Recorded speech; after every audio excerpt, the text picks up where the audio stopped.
Hello, welcome back. Welcome back to my channel. My name is Amanda. If you're new here, I will be reading chapter 4 today of the Edgar Cayce Guide to Self-Healing. And if you are already a subscriber, you know my janky book. So I'm going to jump right into it today. And I think, yeah, my pages are falling. Okay.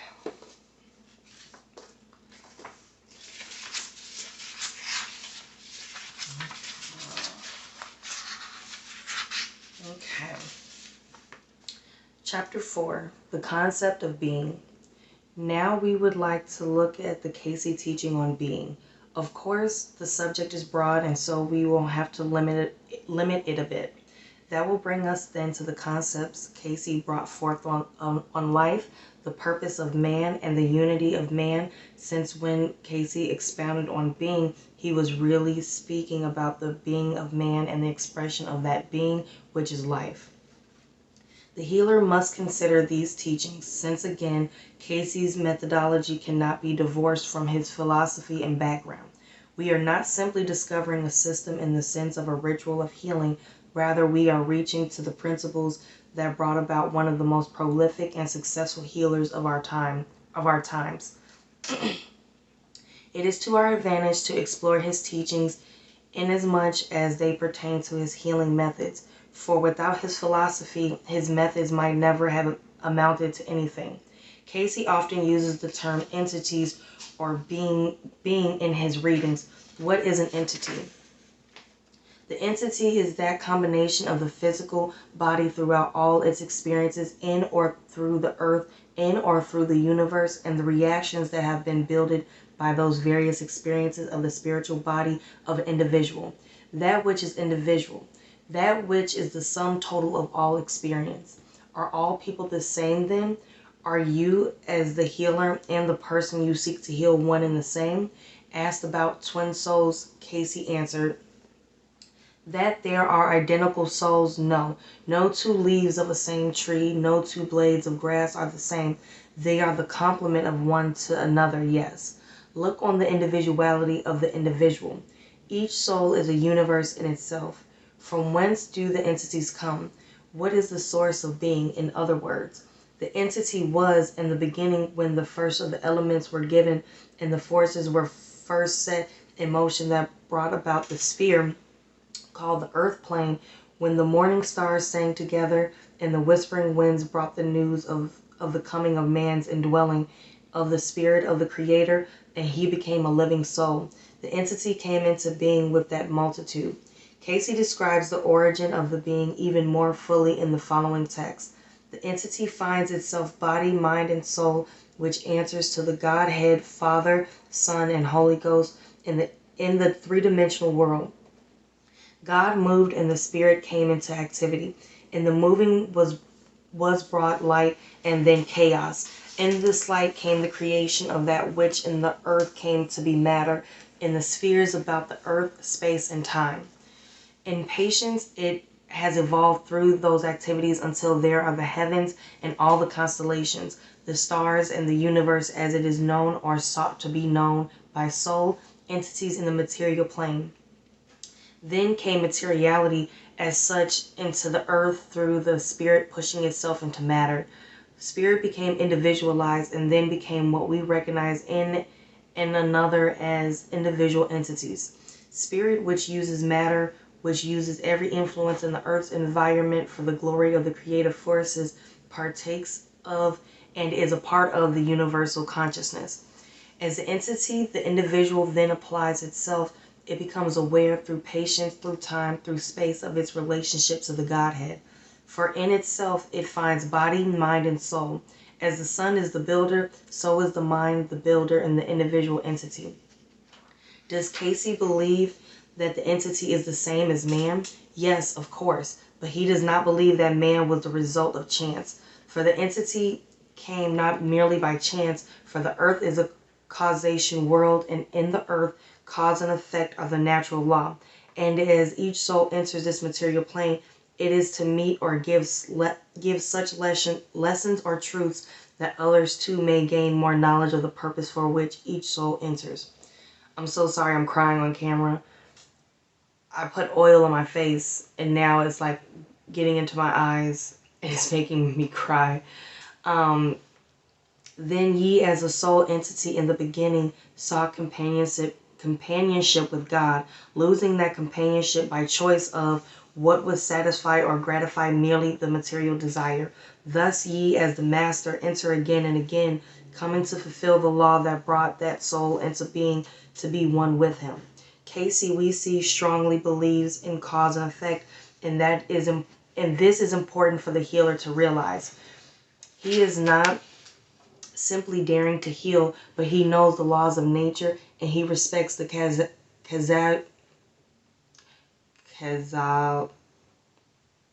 sorry. There are words, I know it, but I just can't say it. Casualty of all being. He knows there is a first cause and he realizes that any healing needs must come through that first cause. In the readings, Cayce always stressed purpose. He wanted us to know as much as possible about ourselves and our being so that we could respect the order that creation manifested.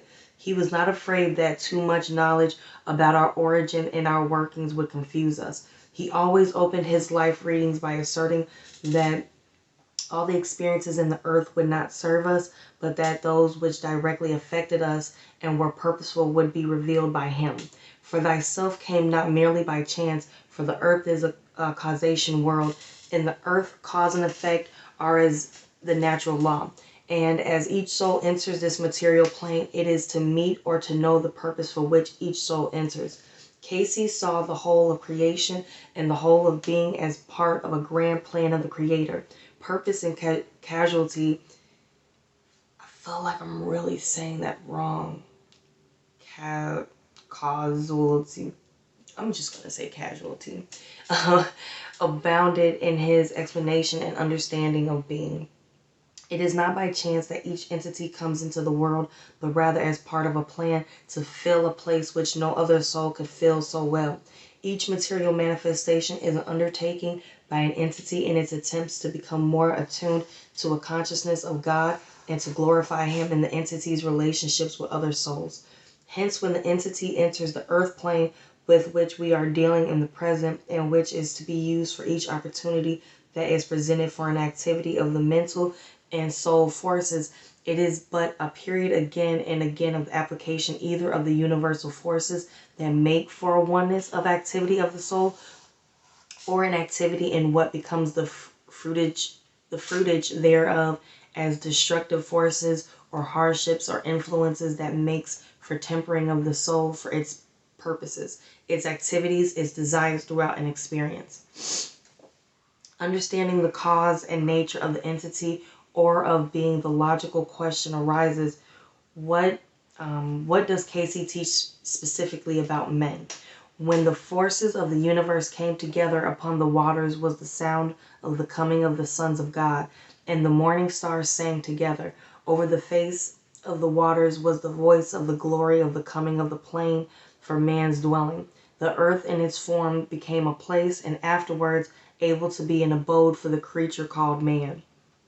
How does man fit into creation's scheme? Where is he on the ladder of life? What existed before him? Let it be remembered that the earth was peopled by animals before it was peopled by man. First there was that of a mass about which there arose a mist, and then the rising of same, with light breaking over it as it settled itself to be as a companion of those planets in the universe. As it began its natural or now natural rotations with their varied effects upon various portions of the same earth, as it slowly recedes and is still slowly receding or gathers closer to the sun, it receives its impetus for awakening the elements that give life itself by radiation of like elements from the sun.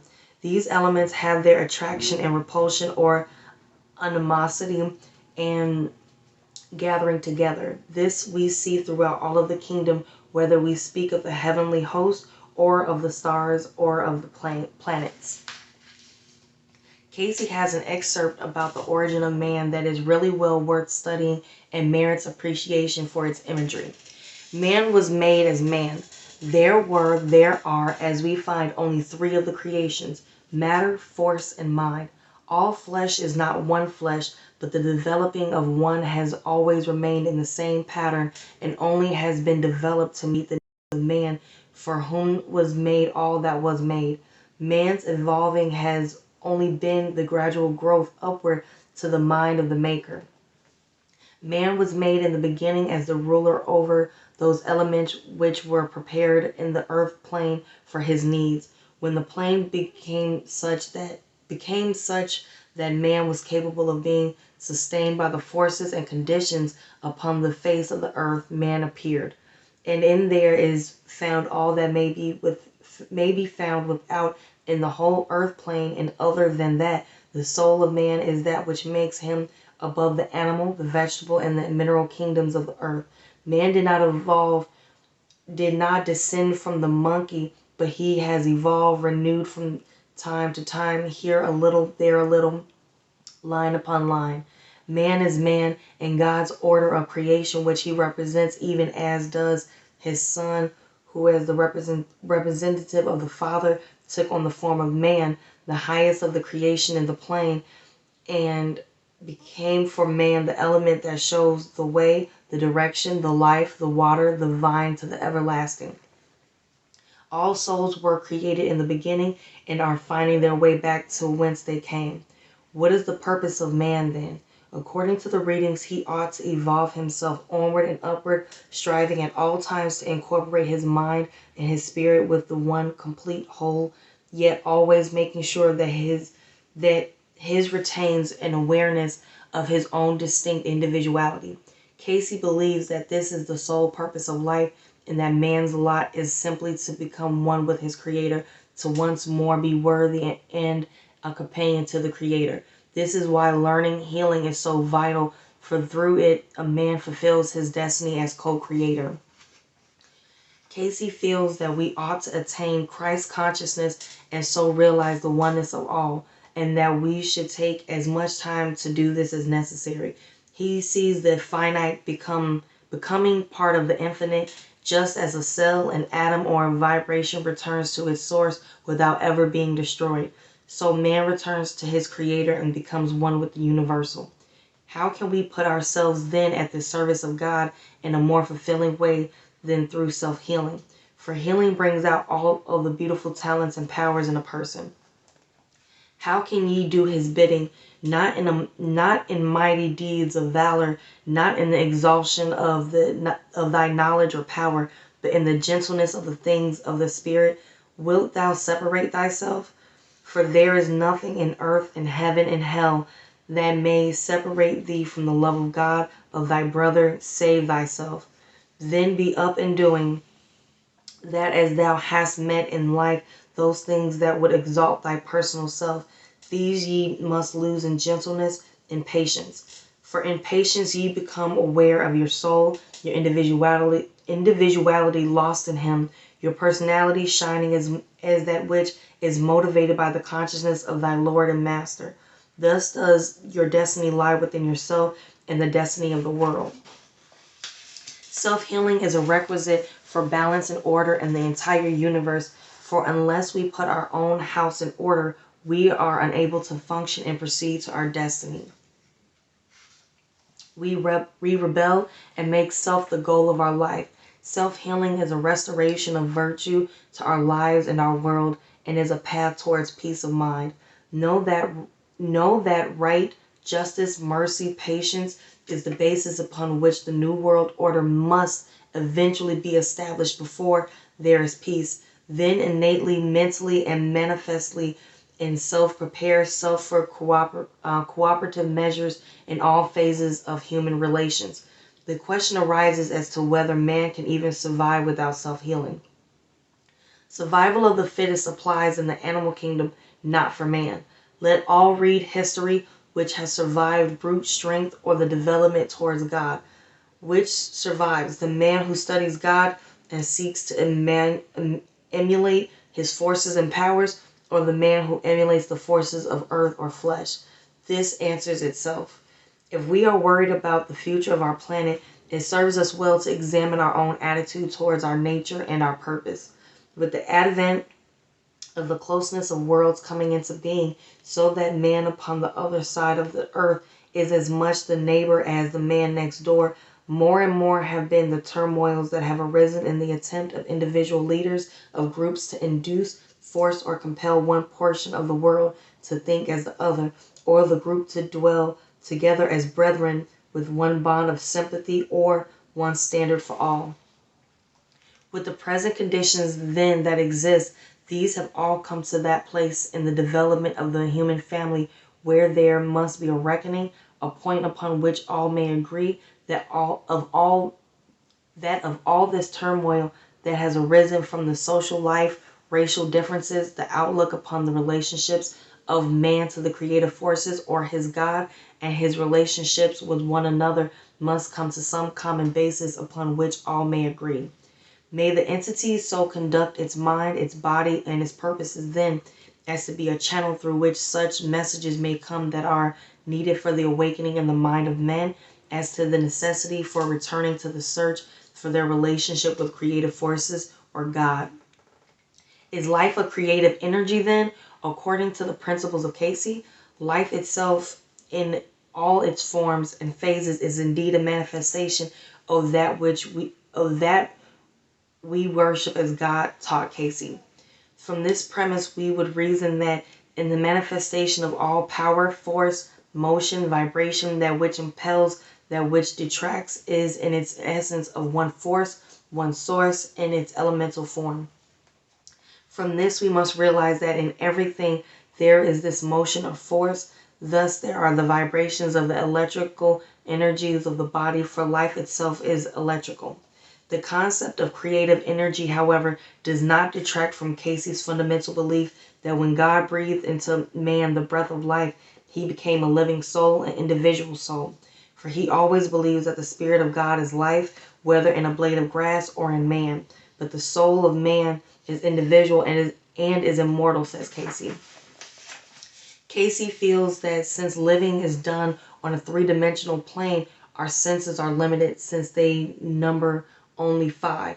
So he taught that it takes some effort to reach that state of being wherein one can look at life as more than a series of connected intervals in time and space. What he wants is that man live in the eternal present and achieve the contentment that such an awareness would bring.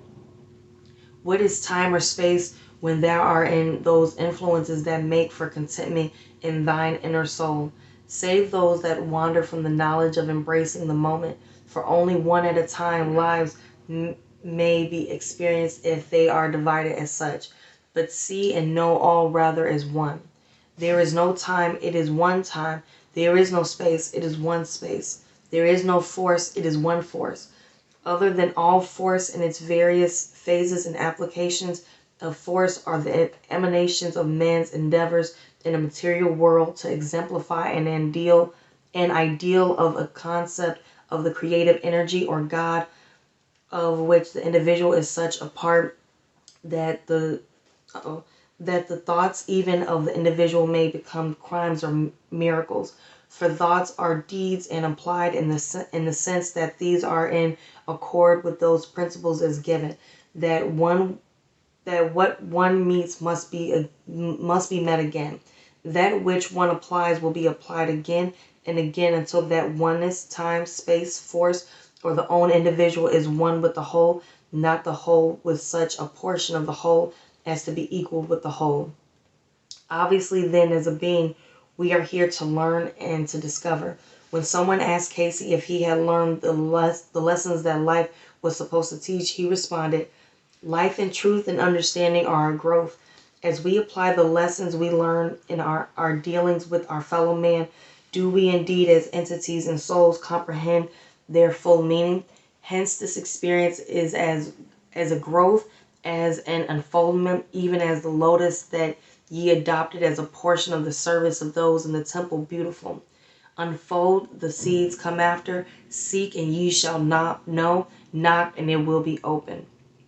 The question arises, especially for those who wish to undertake the art of self-healing, as to whether heredity environment, and um, will are equal factors in aiding or retarding the development of a being. Cayce answers, will is the greatest factor, for it may overcome any or all of the others, provided that will is made one with the pattern. See? For no influence of heredity, environment, or whatnot surpasses the will, else why would that pattern have been shown in which the individual soul, no matter how far astray it may have gone, may enter with him into the Holy of Holies? We are called to self-healing, and the object of our ministrations is life and being. We have to love life, to want to protect it and direct it in the path envisioned by the Creator. Self-healing is helping the self and those around us to return towards the companionship with the Creator. That is truly a sublime calling, and that is what self-healing is all about. Each soul is an offspring of the creative force and is innately and manifestly by application the result in the experience of how or the manner in the manner it has manifested that prerogative of will. The soul is and lives on, making its record in the building influence, or the stream in the experience of the body, the mind, the soul, called the mental life of an entity. Life for Cayce is the consciousness of existence, and he dedicated his own days on earth to the goal of helping people truly live their lives. A person interested in imitating Cayce's love of life through self-healing could do no better than putting his principles to work in his own life. We would like to conclude this chapter with the following observation of Cayce, which summarizes his teaching on the nature of being, the purpose of man, and the reality and content of life itself. Man reaches that state in the material plane, being aware of what he does with and about his consciousness of the knowledge, the intelligence of the first cause, and he makes or produces that which is known as the entering into the first cause principle or essence, that there may be demonstrated that which gains for the soul that which would make the soul acceptable, companionable to the creative force. As each entity, each soul passes from one plane of consciousness to another, it becomes aware of self and that sphere to which it attains. Hence, the entity develops through the varied planes of the earth and its solar system. A soul is as real as a physical body and is as subject to laws as the physical body. Personal experience has its influence upon the inner soul. In the material, mental, and spiritual experiences of souls, it is found that there are those influences that have their effect upon the thoughts of those who would do this or that. Who gives it? Self, just as when an entity fills its mind with those things that add to the carnal forces, so does the mind become the builder throughout, and the physical mind becomes carnally directed. Mind is the builder ever, whether in the spirit or in the flesh. If one's mind is filled with those things that bespeak of the spirit, that one becomes spiritual minded. As we may find in a material world, envy, strife, selfishness, service are the children of man. Long suffering, kindness, brotherly love, good deeds are the children of the spirit. Choose ye whom ye will serve. As an individual in any experience, in any period, uses that of which it is conscious in relation to the laws of the creative forces, so does that entity develop towards a companionship with the Creator. He that looks within it is higher, for the spirit knoweth the spirit of its maker, and the children of same are as given. My spirit beareth witness with thy spirit, saith he who giveth life. What is life? A manifestation of the first cause, God. Thank you for joining me. Next time I will be reading chapter 5. And I just want to keep my mumbling short just because I took so long to read the book for you guys that I just want to make sure that I'm pushing them out as much as possible. And I don't know if you can hear it, but in the back, baby girl woke up from her nap. So I'm going to go ahead and get on mommy duties. Please have a wonderful day. Take care of yourselves and have a great one. Bye.